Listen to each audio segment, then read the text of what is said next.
비만인 사람이 있고 정상 체중인 사람이 있다. 비만인 분들은 허기가 더 빨리 올 수 있습니다. 그럼 이 상황에서 어떤 선택을 할 수 있을지 모른다. 지방이 고갈되면 단백질을 이제 분해하는 거죠. 그럼 단백질을 분해한다? 이 말은 곧 우리가 죽어가는 거다.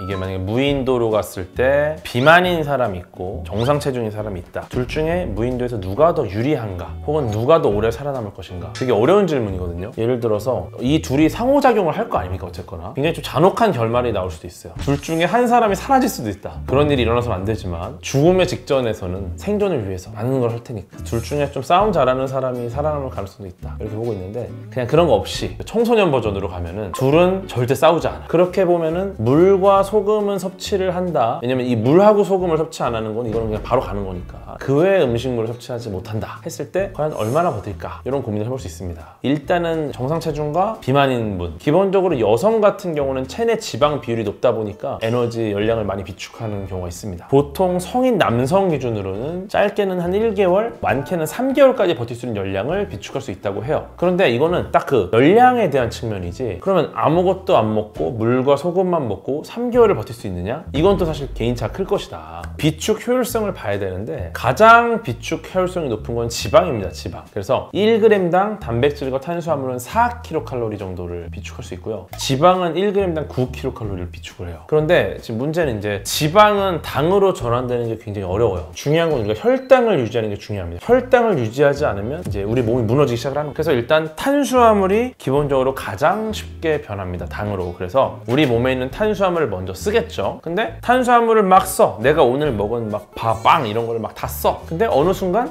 탄수화물이 더 이상 들어오지 않는다. 탄수화물을 당으로 변하는 게 어려워졌다. 판단이 되면은 그때부터 주요 에너지원이 지방과 단백질을 쓰는 걸로 변경이 됩니다. 왜냐면 연료를 다 썼으니까 더 이상 먹을 게 없는 거야. 그러면 이제 지방과 단백질로부터 에너지를 얻어야겠다라고 이제 우리 몸이 판단하겠죠. 근육도 분해가 됩니다. 먹을 게 없어지면은 기본적으로 근육이 분해가 되면 어떻습니까? 우리 몸이 제대로 움직이지 못할 거 아니에요. 그러니까 생존을 위해서는 근손실을 최소화하려고 해요. 근육이 분해되지만 기본적으로 근손실을 최소화하는 형태로 우리는 이 기조를 가지고 간다. 그런데 일단 3일 정도 지난다. 아무것도 먹지 못해 3일이 지난다? 그럼 이제 간이 지방을 먼저 분해하기 시작을 합니다. 그러면은 여기서 케톤체라는 게 나와요. 뇌가 이제 이 케톤체를 에너지원으로 사용할 수 있게 되는 건데 몇 주 이상 굶게 된다. 점점 효율이 높아지고 지방이 고갈되면 단백질을 이제 분해하는 거죠. 그러면 이제 더 이상 지방이 없어. 마지막 남은 게 단백질 아니겠습니까? 그럼 단백질을 분해한다? 이 말은 곧 우리가 죽어가는 거다.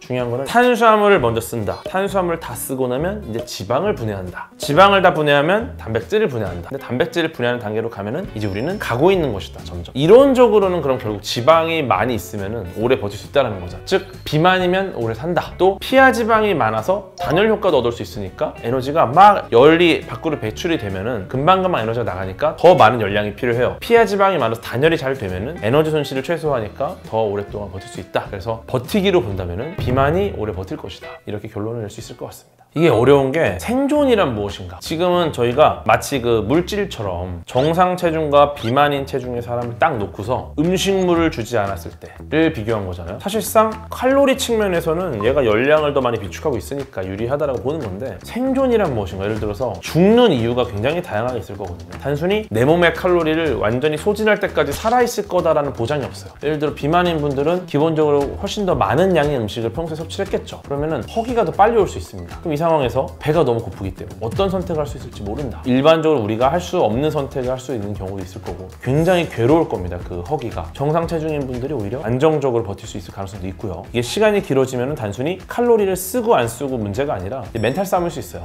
굉장히 다양한 요소들이 영향을 줄 수 있을 것이다. 이렇게 봅니다. 일단은 물은 칼로리가 없습니다. 그리고 물만 먹어도 살이 찐다라고 주장하시는 분들이 보통 물만 먹진 않아요. 그냥 팩트가 아니죠. 실제로 물만 먹었다? 살 안 찐. 물은 우리 몸에 흡수되는 게 아니라 계속 순환하는 거기. 배출되고 또 들어가고 배출도 들어가고. 그러니까 물만 먹어도 살이 찐다라는 말을 하시는 분들은 솔직하게 물 말고 또 뭘 먹었는지 잘 생각해 보시면 좋을 것 같아요.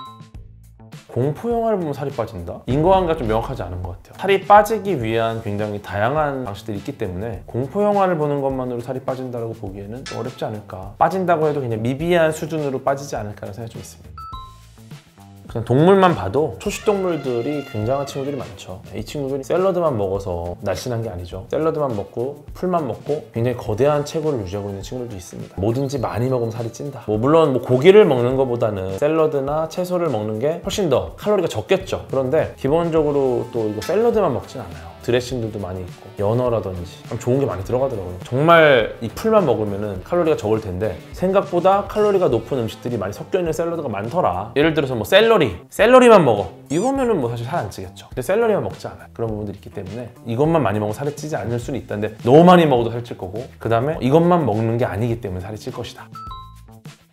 이것도 아마 저장되는 형태 때문에 이런 얘기가 나온 것 같은데, 일단 지구 한 바퀴를 돌면 굉장히 빠지지 않을까요? 예를 들어 뭐 식도락 여행으로 도는 게 아니라면은 진짜 정말 걸어서 지구를 한 바퀴를 돈다? 이거는 무조건 빠질 것 같은데. 머시멜로우가 안 빠져도 뭔가는 빠집니다. 실제로 지구 한 바퀴 못 도니까 힘들어서.